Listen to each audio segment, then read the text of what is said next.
Estás escuchando el Club de la Pluma. Derechos, libertades, justicia, igualdad, las empoderadas. La columna de Lucía San Giorgio en el Club de la Pluma.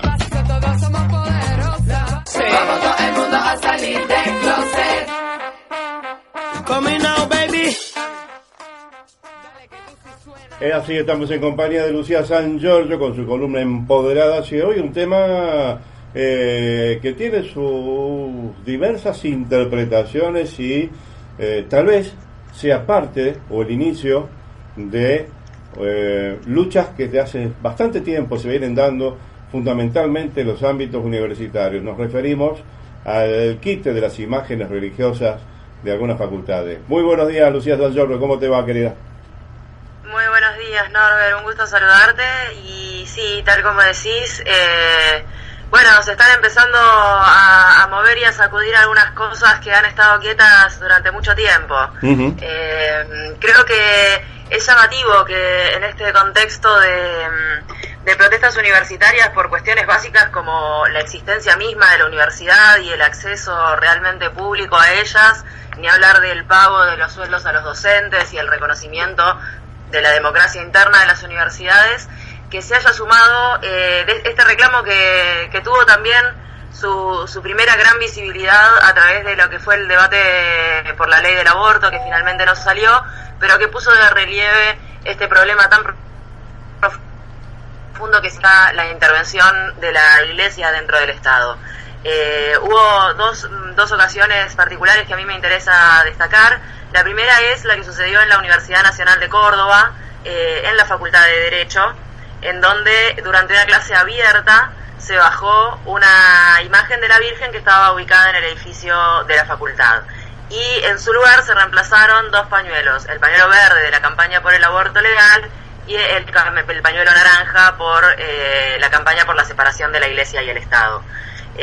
Hubo obviamente repercusiones en las redes sociales, en algunos medios de comunicación, pero también sucedió que el decano de la facultad denunció a los estudiantes por la vía jurídica, acusándolos de vandalismo, y la Virgen en este momento está alojada en una comisaría.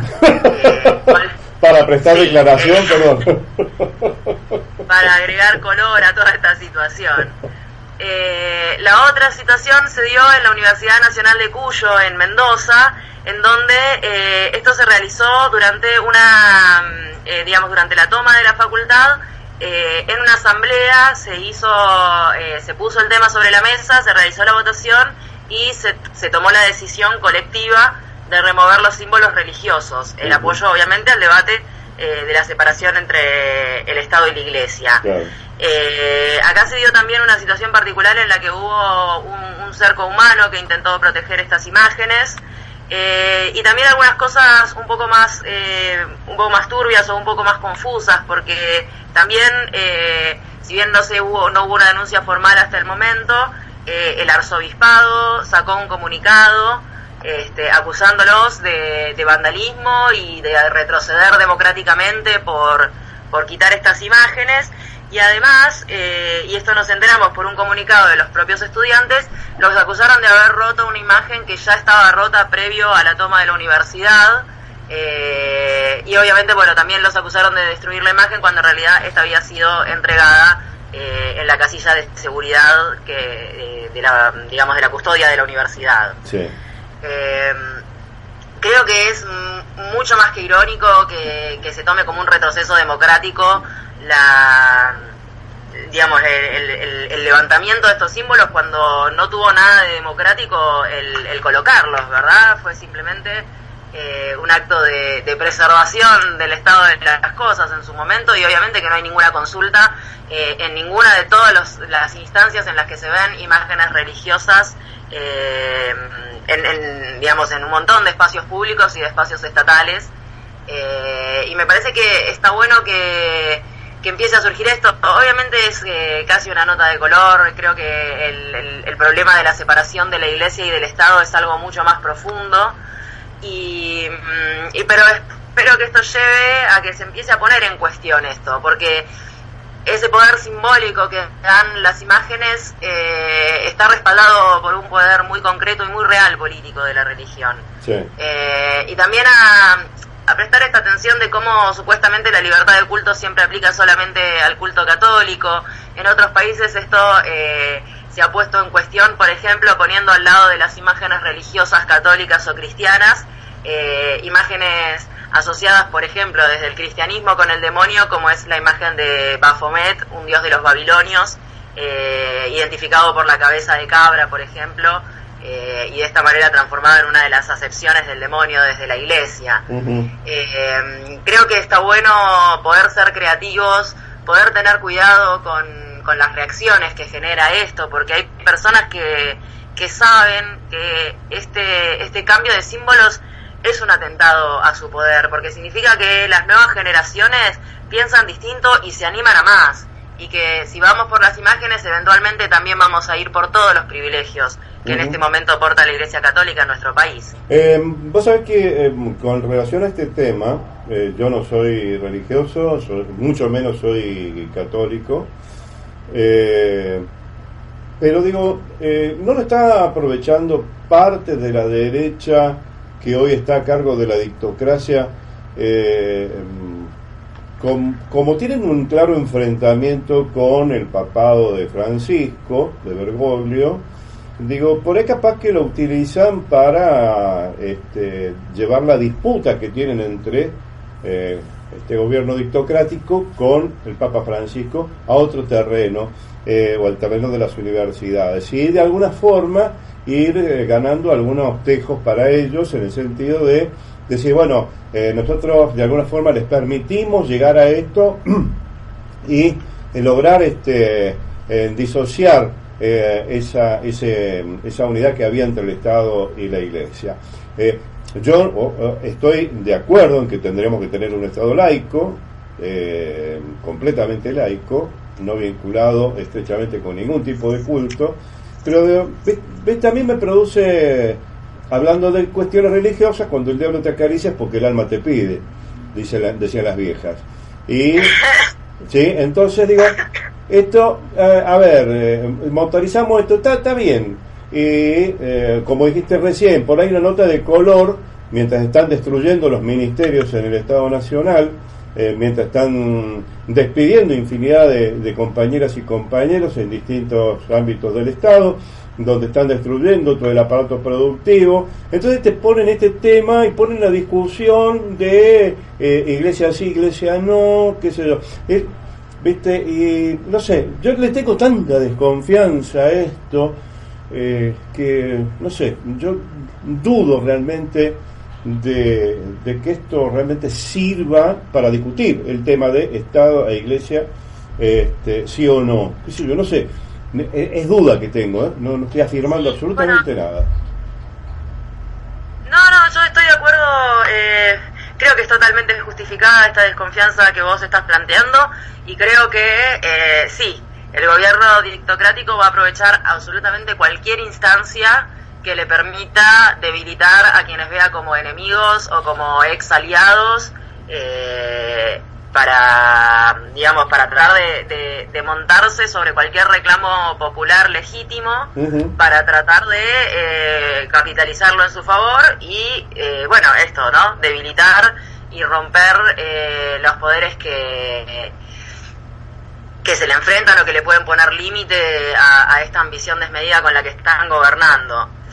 Por otra parte, creo que esta cuestión de las imágenes religiosas no está teniendo ni por lejos el efecto de pantalla que podría tener algo como lo que fue el debate por el aborto, por dar un ejemplo reciente, con toda la movilización que ha tenido. Claro. Y creo que es algo, es un movimiento todavía muy pequeñito y muy ínfimo comparado con todas las reformas universitarias, las protestas universitarias que están reclamando cuestiones que al gobierno no le convienen para nada, o por lo menos no tiene ninguna voluntad de atender. Claro. Y también creo que hay un cierto paralelismo, ¿no?, entre la plata que puede faltar en las universidades o en tantas otras partes del Estado no solo son los millones de dólares que se han fugado, no solamente son las deudas millonarias que se han perdonado, sino también el constante flujo de fondos que se deriva hacia la Iglesia Católica. Para mí esto es apenas un pequeño pasito,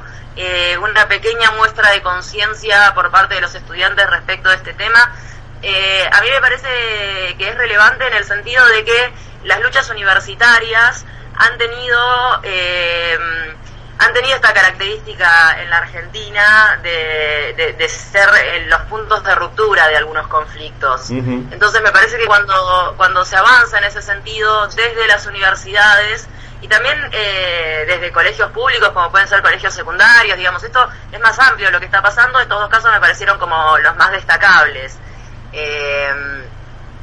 Porque me parece que lo que tiene es la potencialidad de poner en cuestión el uso de los espacios públicos y obviamente el uso de los recursos públicos en relación con las imágenes religiosas, pero con el todo de la religión católica, o más bien de la institución católica en la Argentina. Me parece que esto es, como te digo, apenas un pequeño pasito de algo que va a llevar mucho tiempo, pero creo que es importante porque todos y todas vemos cuando viajamos en tren o cuando viajamos en subte las imágenes de la Virgen de Luján, que es la patrona del transporte en la Argentina. ¿Por qué tenemos una santa patrona del transporte en la Argentina? Para empezar, y creo que hay muchas personas que aún no se han preguntado esto, pero ni de lejos, muchas de ellas católicas que tal vez tampoco apoyan la injerencia de la Iglesia en el Estado, y lo veo con optimismo esto. Obviamente creo que estamos llegando a un estado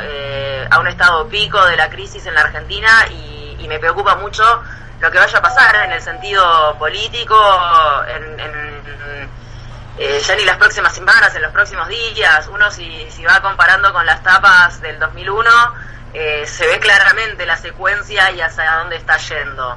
Y creo que esto es algo también demasiado pequeño para distraer de eso, pero me pareció interesante poder traerlo para porque creo que es algo que va a ir creciendo y creo que más adelante vamos a ir viendo también que cobre relevancia. Ojalá que así sea, y que no que sea utilizado para deslucir las luchas, por ejemplo ahora en este momento, de las luchas de los universitarios. Sí, absolutamente. Te llevo a otra cosa cortita nada más, cortito y al pie, como dicen los futboleros. ¿Es cierto que hubo una primer condena por un femicidio? Por un femicidio, a ver, no entiendo la pregunta, perdona. Si es cierto que hubo una primer condena por un femicidio. Pero ya ha habido en el pasado condenas por femicidios. Pero aparentemente, utilizando la figura del femicidio, es un agravante de la figura del homicidio. Porque según alguna información que está circulando en este momento, concretamente en página 12, hay como una primer condena por femicidio. Mira, aún no he terminado de leer el diario esta mañana. Te pido disculpas, así que realmente no estoy en tema como para poder responderte. Bueno. Pero bueno, estaremos en contacto sobre el tema. Dale. Fíjate, después lo dejamos para el próximo fin de semana. Dale, perfecto. Te mando un fuerte abrazo. Me agarraste con la guardia baja. No, bueno, está bien.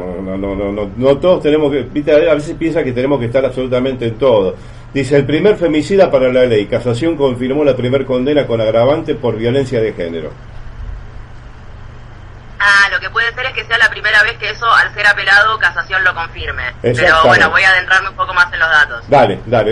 Nos estamos encontrando el próximo fin de semana, Luz. Dale, muchísimas gracias, Norbert, y a todos los que escuchan. Fuerte abrazo.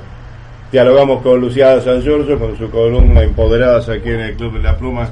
Le pido disculpas si la agarré siguiendo con la temática futbolera en Orsay, con ese tema. En fin.